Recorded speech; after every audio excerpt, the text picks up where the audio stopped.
If only they knew the secret behind her private part that kills men, no man would dare to sleep with her.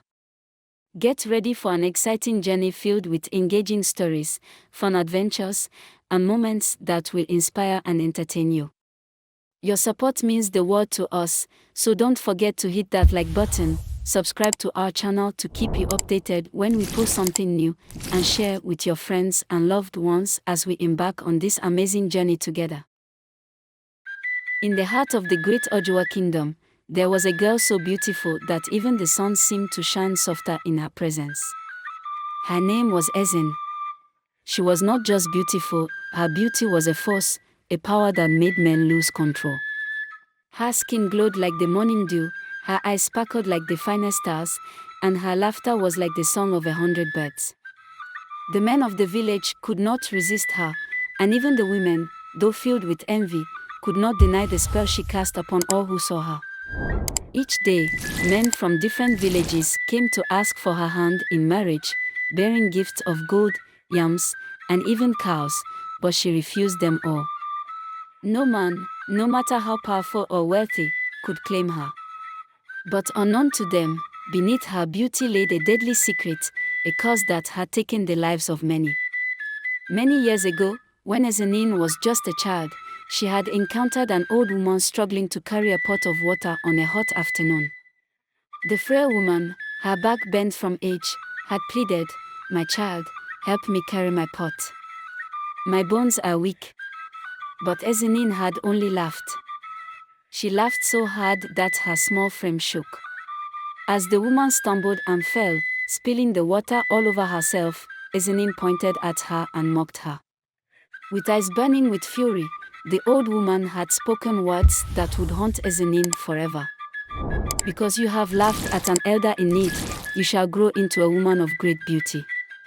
But your beauty shall be a trap. Any man who dares to lie with you shall never wake up again." Then the old woman vanished, and a cold wind blew over Ezinne, marking the moment that would shape her fate. As Ezinne blossomed into womanhood, she noticed that strange things happened to the men who came close to her. She ignored all suitors until she reached a certain age when she decided to start accepting them. But little did the men know, their deaths were sealed the moment they lay with her. Each man who shared her bed never woke up the next morning. They would return to their homes, lay down to sleep, and by dawn, their souls had departed. At first, the villagers were confused. One by one, their strongest warriors, the wealthiest traders, and even the king's own son had fallen victim to an unknown force. But they did not suspect Ezinne. It was only when nearly all the young men of the village had died that whispers began to spread. What if Ezinne is the cause? Some villagers murmured. The men only die after courting her, said others. She is cursed, an elder finally declared. Fear gripped the village. The elders consulted the oracle, and the truth was revealed: Ezinne carried a deadly curse from childhood. The village was enraged. How could she have kept such a deadly secret? The women, who once envied her, now called for her exile. The men, who once worshipped her, now shunned her like a plague. The village chief had no choice but to banish her. Ezinne wandered for days, crossing rivers and forests, until she reached a faraway village where no one knew of her past. She was weak, hungry, and alone. But fate had other plans. One day, as she rested beneath a tree, a strong and handsome hunter named Obeid found her. He was different from the men she had known before, kind, patient, and full of life. Ezinne felt something she had never felt before, a true love. She longed to be with him, but she knew the curse would take him too. One evening, as they sat by the river, Ezinne finally confessed her secret. Tears filled her eyes as she told him of the curse, the deaths, and her exile. But Obeid did not run. Instead, he took her hands and said, "No curse is greater than the will of the gods. If we must be together, then we must seek a way to break it." Obeid took Ezinne to the village's great priestess, Mama Osun, a woman known for her powers to break even the most powerful curses. The curse of the old woman is strong, Mama Osen said, after deep meditation. But there is a way. She told Ezinne that she must perform the ritual of the purifying waters, a sacred ceremony that would take 7 nights.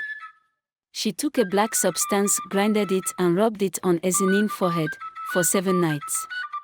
Ezinne bathed in the sacred river under the full moon, drinking from a calabash filled with healing herbs. She could not speak, she could not eat, and she could not look at any man. If she failed, the curse would never be lifted. On the 7th night, just before dawn, the spirits of the ancestors came to test her. The old woman who had cursed her appeared once more. Do you now understand the weight of your actions? The spirit asked. Tears streamed down Ezinne's face as she fell to her knees.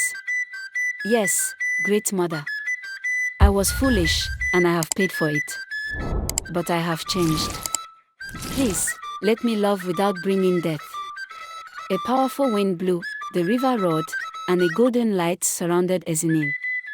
The curse was broken. When Ezinne returned to Obed, she was finally free to love him without fear. The two married in a grand celebration, and for the first time in her life, Ezinne felt true happiness. But the legend of her beauty and the deadly curse lived on, passed down from generation to generation, teaching all who heard it the importance of kindness, humility, and the power of redemption.